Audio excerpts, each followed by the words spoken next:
Lucas Coelho ficou na 12ª colocação de quantos atletas, Mauricião? 19. De 19, pô. Estreia do Mr. Olímpia. Exato, não é nada ruim, nada mal. Ele foi o 12º colocado no Mr. Olímpia.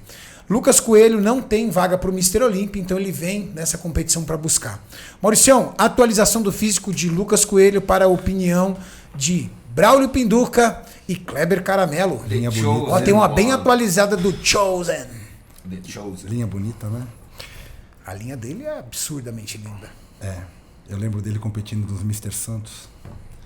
Disputando com o Boff. E ele tem uma presença de palco, né? O bicho é... Ele estreou comigo no campeonato em Limeira, foi overall. Foi contigo? Foi. E após a competição eu falei com ele, e recentemente falei isso ao vivo, e falei para ele, você tem um dos físicos mais bonitos da atualidade do bodybuilding e tem um futuro imenso nesse esporte. É só você ter determinação e postura. Confiante ele é pra caramba. Isso é uma coisa que eu gosto determinação dele. Ele tem. Muito confiante. Ele é muito confiante. E é bem legal E isso. está demonstrando ter postura também com as atitudes, com as coisas que vem acontecendo. Isso também tem ajudado bastante ele. Cara, o Lucas Coelho vem batendo forte no condicionamento. Por quê? Porque ele tem um oponente que o sobrenome dele é condicionamento. Você tem.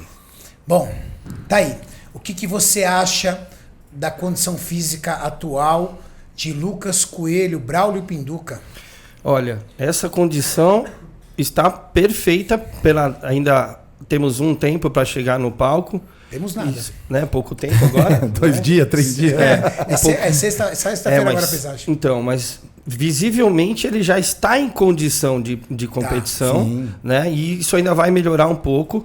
Nós temos ainda que ele vai bater o peso, né? Vai depletar mais um pouco, e aí vai encher o físico para subir no palco. Então, acredito eu que ele vai estar 100% na condição atual dele. E as coisas que eu vejo que ele poderia, ao longo do tempo, melhorar, são coisas que precisam ser feitas no off-season, não no pré, né? Então, ele ainda conseguir expandir um pouco mais esse dorsal de frente para acompanhar o volume dos braços, para ficar um pouco mais harmônico. Isso vai ajudar muito ele no palco para impressionar quando estiver nas poses compulsórias. Detalhes de costas também, né? E alguns detalhes, duplo exatamente. bíceps de costa dele ainda é muito carente de detalhe. Uma coisa que é assim incrível no físico do Lucas Coelho é o quadríceps, cara. Que quadríceps bem desenhado. Ele é largo, ele é arredondado. Sim. E tem cortes profundos. Então ele tem um X muito bom, né, pro bodybuilder. Ele tem um X até agressivo. É um X altamente simétrico. Então é uma simetria muito boa e que torna o físico dele muito harmônico. E então isso ajuda. Eu acho que ele poderia estar posando o duplo bíceps um pouquinho mais baixo, não levantar tanto os braços. Tá vendo? Ó, ele levanta os braços demais. Eu acho que uns 2 centímetros menos para baixo ele conseguiria ter um dorsal mais largo e isso não ia alterar a pose de bíceps, ia até melhorar. Olha essa pose de abdômen dele, velho. Porque essa vontade dele de expandir, né, de se apresentar com bastante expansão, tá tirando um pouquinho de volume do dorsal, entendeu? Então ele pode posar um pouquinho mais baixo. O Sérgio Oliva postava baixão, quadradão. Se você pegar o Sérgio Oliva posando... O Sérgio Oliva, mano. Eu achava tão feio aquele braço do Oliva. Então, o Oliva ele puxava um duplo bíceps reto.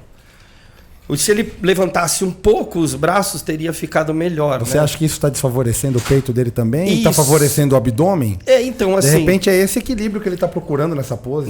Então, na hora que ele levanta... com o abdômen mais esticado, mostrando mais o vácuo dele de frente, mostrando, olha, não precisa. Eu não sou um pançudo aqui. Não, mas eu não sou um ascanane aqui em cima. Mas isso ele não é mesmo. Em qualquer pose, você vê que o abdômen dele é encaixado, é amarrado, não tem esse problema. Olha, tá vendo? Ó, você tá vendo? O Sérgio Oliva, ele posava reto e ele conseguia, então, ficar o mais largo possível. Então, quando um atleta posa reto, ele vai conseguir a maior largura, mas ele não fica tão estético. Então, ao longo dos anos, os atletas começaram a levantar um pouco os cotovelos para usar o duplo bíceps, o que tornou a pose mais harmônica. Ali embaixo ele tá com o braço até para baixo. Ó. Isso, aí, ó, era até ruim quando era para baixo. Ele tá de cueca aí. Ó, aí ele tá com o braço para baixo, tá vendo? Então, ao longo dos anos, os atletas começaram a levantar os cotovelos para ficarem mais estéticos. Só que passou um pouco do ponto para alguns atletas. O atleta precisa olhar no espelho, na hora que estiver posando, e ver qual é a altura mais ideal para que ele não perca volume dos dorsais. Entendeu? Entendo. É isso que eu vejo em muitos atletas e gostaria que o Lucas desse essa pequena corrigida no duplo bíceps dele, que vai ajudar bastante ele. Julião, nós estamos tratando... Manda um aí, salve pra galera. Tudo certo? Agora tô na área. Tá, você tá meio baixo, Julião. Tô meio baixinho? Você tá baixinho ali. É a cadeira. O Júlio com 1,90 m quase tá baixinho ainda. O seu peso subiu tanto que afundou a cadeira, hein, mano? Tá ficando pesado. Julião, nós Oi. estamos falando sobre esse final de semana, Sim. ao qual teremos o evento profissional da 212. E retorna lá, Maurício, por favor. E nós estamos aí olhando a última atualização de Chosen, nosso querido Lucas Coelho, onde o professor Braulio Pinduca estava explicando que, na opinião dele, ele poderia abaixar um pouco os braços nesse duplo bíceps de frente, que talvez ele ganharia largura de dorsais. Eu confesso que eu acho o Lucas um cara extremamente inteligente nas poses, e ele super valoriza o físico dele através das poses. Mas o professor falou, aí ele pegou essa analogia com o Sérgio Oliva e demonstrou ali que Sérgio Oliva e a galera da época do Sérgio Oliva tinha essa ideia. Agora volta lá de novo, Maurício. Valeu, brigadão. E aí ele começou a trazer várias pessoas, próprio Arnold, entre outros, que tinham uma posição. Na sua opinião, por que os atletas foram levantando cada vez mais os braços no duplo bíceps de frente? Hoje nenhum atleta praticamente faz isso. Eu também tenho uma opinião. Hoje é raro você encontrar os caras com o braço de antigamente também, né? Olha o antebraço e o braço de todos esses caras. Na verdade, o que a gente busca dentro de uma pose mais estética é o alinhamento entre as articulações. Então o Sérgio Oliva, quando ele abaixava demais o cotovelo, ele tirava a linha do cotovelo em relação à linha do ombro. E aí, na época do Arnold, justamente por ter feito aula de poses com bailarino, ele conseguiu perceber que o conjunto de simetria ficava muito mais valioso quando as articulações estavam alinhadas. Então eles passaram, a partir daquela época, a usar os cotovelos na mesma linha dos ombros para deixar os físicos mais simétricos e mais perfeitos quando comparado um lado direito com o lado esquerdo. Observem que o Lucas, ele passa ligeiramente a linha dos cotovelos acima dos ombros. Então, se ele abaixasse um pouquinho mais os cotovelos, ele iria com certeza conseguir mostrar mais poder nos latíssimos dorsais. Isso aí. Que é o que para mim vale mais na pose de duplo bíceps. É, então, porque eu a vejo... pose de duplo bíceps, mas o que é avaliado é o grande dorsal. É, porque senão, que nenhum atleta que foi Mr. Olímpia e ele, óbvio, inquestionável, e um dia eu falei que quando ele posava duplo bíceps, ele perdia muito dorsal, era o Jay Cutler. Sim. Que ele ficava com uma desproporção de dorsal de pose de duplo bíceps em relação ao braço e o tronco muito grande. E ele levantava muito os braços. Levantava. Se você achar aí, Maurício, o Jay Cutler posando duplo bíceps, vocês vão ver isso. Então eu falava assim, o atleta precisa, às vezes, de alguém chato, assim como eu, para falar onde ele está errando. Porque às vezes o atleta não percebe. Entendeu? Então, ó, o Jay Cutler... Essa pose até que tá muito bom, não é das piores. Sim. Já vi ele... Mas ele no início da carreira no início ele posava mais. Demais e ele perdia dorsal. Sim. Então ele poderia abaixar um pouquinho os cotovelos e ficar com um dorsal maior, né? O único que poderia fazer isso, que fazia isso com muita classe e ficava bom, era o Lee Priest, mas que tinha braços assim o Lee Priest era dorsal, né? Então usar o braço lá em cima para ele não fazia muita diferença. Não fazia diferença. Mas essa questão da simetria e da linha dos ombros é muito interessante, tá? Salientando aqui, até porque o Lucas ele tem bastante ritmo nas poses dele, né? Ele é muito bom, claro, sem muito dúvida. Bom posando, mas... Então, ele, na hora das poses compulsórias, é a hora da verdade, você sabe muito bem disso. Caramelo também, Cariani, porque o árbitro, ele só pode julgar aquilo que ele vê. Ele não pode julgar aquilo que ele imagina. Sim. Ou aquilo que poderia ser. Sim. Então, o atleta experiente, ele mostra o seu melhor. E para ele mostrar o seu melhor, ele precisa treinar isso. Então, o mais difícil, às vezes, quando alguém me procura para fazer uma aula de poses, é o cara chegar já com vários vícios Os atletas mais antigos são os muitos piores vícios, de serem treinados. E aí é muito difícil eu tirar da cabeça dele aquele vício daquela pose e tentar encaixar a melhora. Quando eu pego um atleta cru, muito mais fácil de ser aplicado. eu ensino ele aprende Do jeito certo, e segue o muito ritmo mais certo. É o que Você é vai lá e mostra pro cara, coloca a mão. Exato. Exatamente, coloca a mão no corpo dele para mostrar, é aqui, ó. Você lembra da Aninha do Rio de Janeiro? Qual é? A Ana Cláudia, Lembro. que era gigante. Sim. Ela falou pra mim que ela tinha um espelho gigante na sala dela pra ela treinar pose todos os dias. Todos os dias depois do treino. Endurecida ou não pelo treino, alongada ou não pelo treino, ela treinava um pouquinho de pose, um pouquinho de pose. E eu recomendo que os atletas muda a sua pose. Olha, mude o ângulo na hora que posar para descobrir qual é o seu melhor ângulo. Não posa só naquela que você acha que é a melhor. Experimenta ângulos diferentes que você pode se surpreender. Vai brincando ali. Vai brincando. E outra, no duplo bíceps, além da altura dos cotovelos, o cotovelo estando mais para frente ou mais para trás também faz diferença. Então, quando os cotovelos vêm um pouco mais para frente, o dorsal também vem mais para frente. Então, de frente você joga o cotovelo para frente. De frente joga o cotovelo para frente. Agora de costas. De costas o cotovelo para o meio. Roda. Para o meio. Sabe por quê? Porque também tô vendo muitos atletas fecharem demais de costas e o dorsal encolher. Isso. Então, fechou para mostrar os detalhes do dorsal e joga depois o cotovelo um pouco para frente para manter o dorsal mais aberto. Sim. Né? Então, por que isso? Porque você vai conseguir o seu melhor na hora de se apresentar.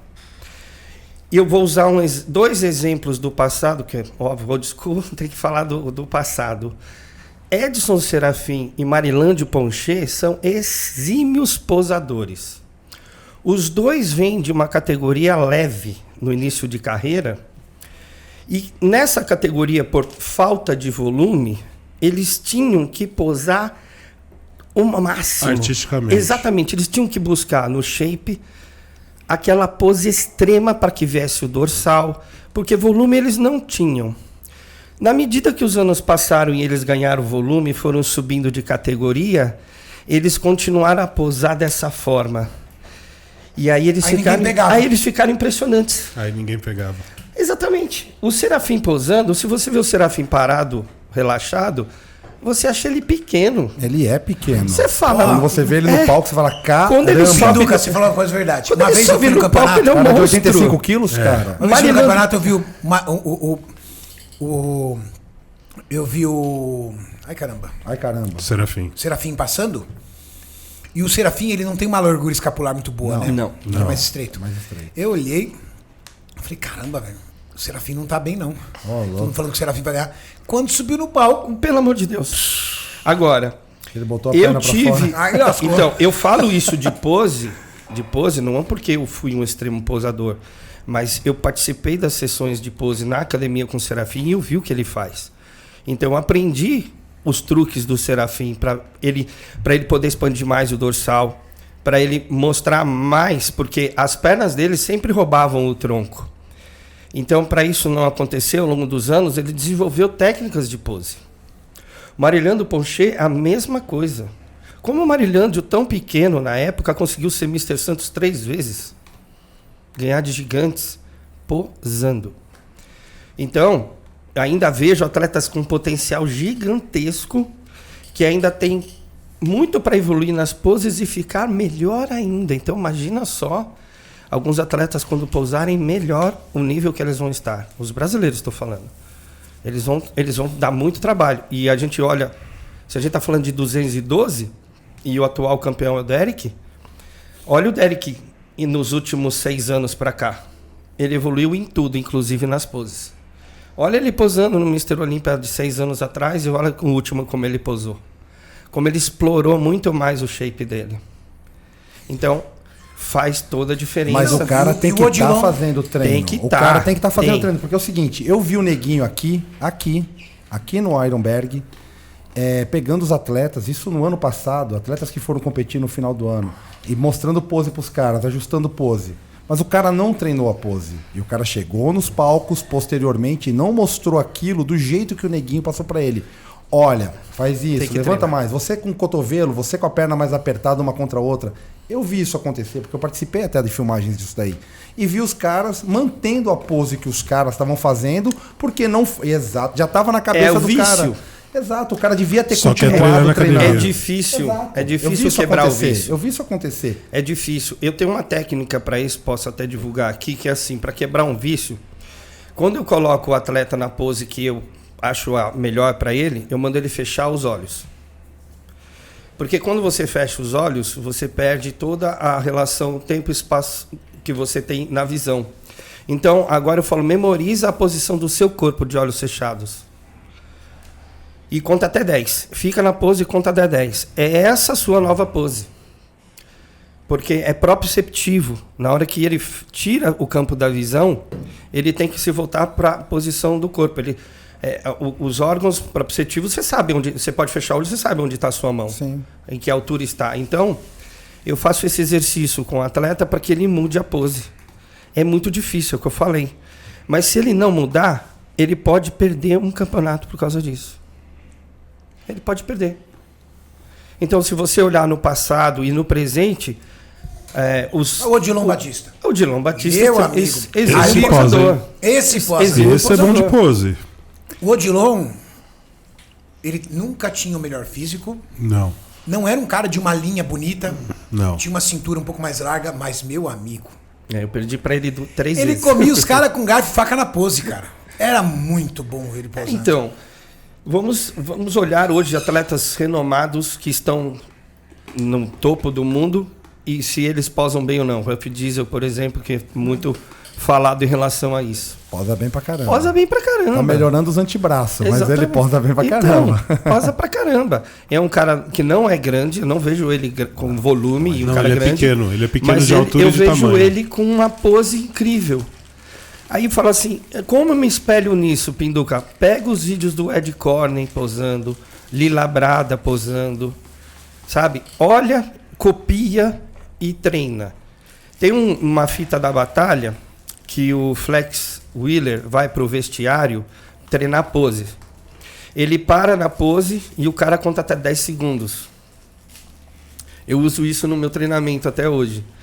Porque você fazer 10 segundos de isometria é muito mais tempo do que você precisa mostrar a pose no palco. Dennis James estava fazendo esses dias com o Big Ramy. Então, é verdade. Porque se você fizer 10 segundos de isometria no treino, para cada pose, e aí você volta, faz as poses compulsórias e retorna para a inicial, e vai fazendo treinos de 10 segundos por pose, até cansar.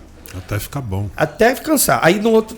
Descansa no dia seguinte, vem no outro dia, um dia sim, um dia não, e vai lá de novo e faz de novo os 10 segundos cada pose. Se você tiver com alguém, é melhor, porque se alguém pode te instruir, alguém que entenda, por favor. Exatamente, olhando você de costas, principalmente. Isso, alguém que entenda, por favor, ou você e o espelho.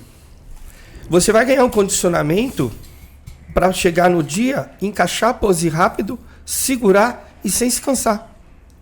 Porque às vezes você vê o atleta no palco ofegante porque tá posando. Não, às vezes não. Sempre. Mas ofegante. Eu acho isso não, sempre.